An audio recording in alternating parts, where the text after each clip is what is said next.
Gusto ko magbahagi sa inyo ng isang resort sa itaas ng napakagandang bulubundukin sa DRT, Bulacan. Kung ang hanap mo ay 6 na magkakahiwalay na pool na nakaharap sa napakagandang tanawin ng DRT na may tahimik at malamig na lugar at higit sa lahat ay affordable, then papatok to sa'yo. Halika, samahan niyo ako sa Paro-Paro Hills Resort. Ito pala ang maaari nyong madaanan papunta dito. For me lang ha, yung ilang shots ko papunta dito is very memorable.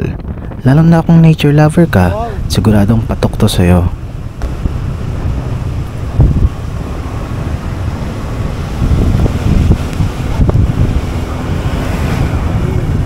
Sino ba naman kasing hindi mamangha sa ganda? Lalo na kung makita nyo na yung mountain view. Sa biyahe pa lang, panalong panalo ka na.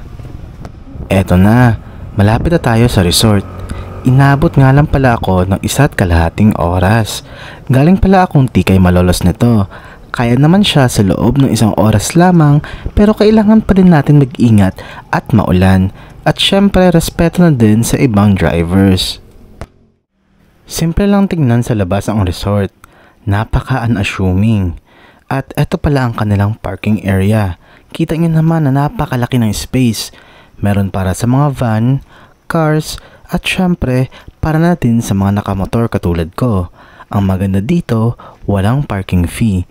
After mo pala magbayad, pwede ka na din maglabas-pasok sa resort as long as within the booking period ka naman.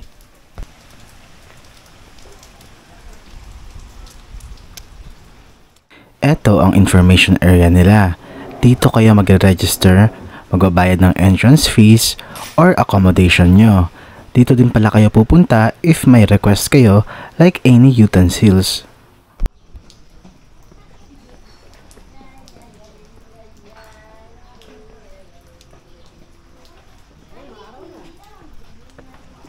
Ipapakita ko pala sa inyo yung non-air conditioned rooms nila. Unahin natin to kasi yung mga vloggers, palaging area na to yung pinapakita sa videos nila at palaging highlight to. Oo, maganda naman talaga ang design niya. Pero fan rooms lang dito ha. Pag nainitan kayo, syempre mas prefer mo ang air conditioned. 1,750 pesos pala ang rate ng fan rooms nila.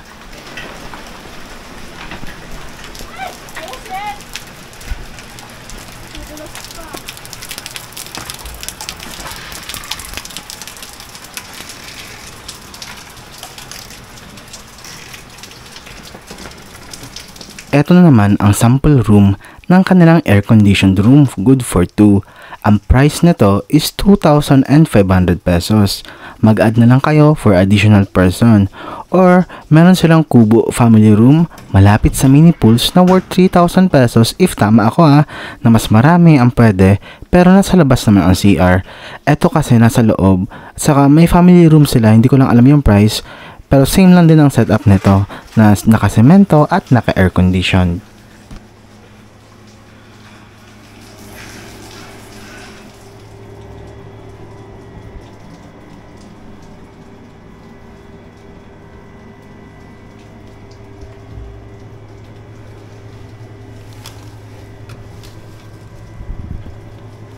May iba't ibang view deck or hangout spot sila na pwede nyo puntahan at tambayan, kung saan matatanaw nyo ang mga pools or scenic views ng lugar.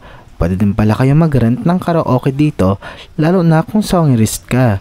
Tara, check din natin lahat ng pools na meron sila. Simulan pala natin sa adult pool. Nag-range nga pala sa 4 feet hanggang 5 feet ang lalim ng pools nila based sa personal na sukat ko. Syempre, mas mababa sa mga mini pools at pambata na pools.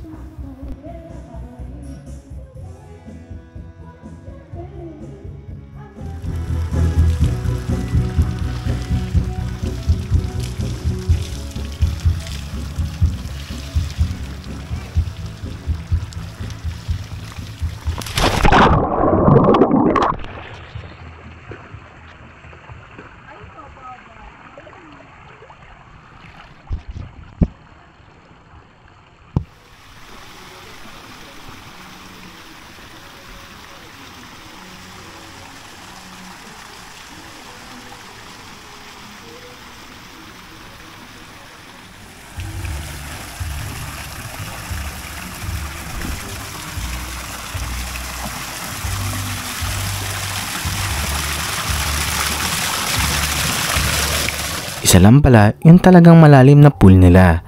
I think 5 foot and 5 inches ang lalim nito. Pero the rest naman ng pools ay hindi naman ganito kalalim.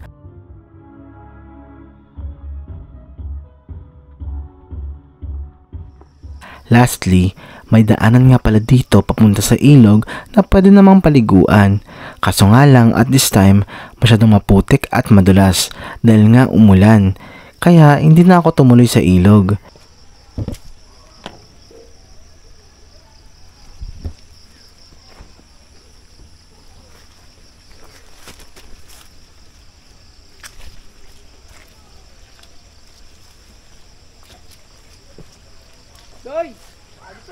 Diba ang ganda din naman ng resort na to? Simple pero talagang nakaka-relax. Na-appreciate ko pala kayo lahat. If you love my content, please support my channel by subscribing. See you sa sunod nating lakad. Ingat!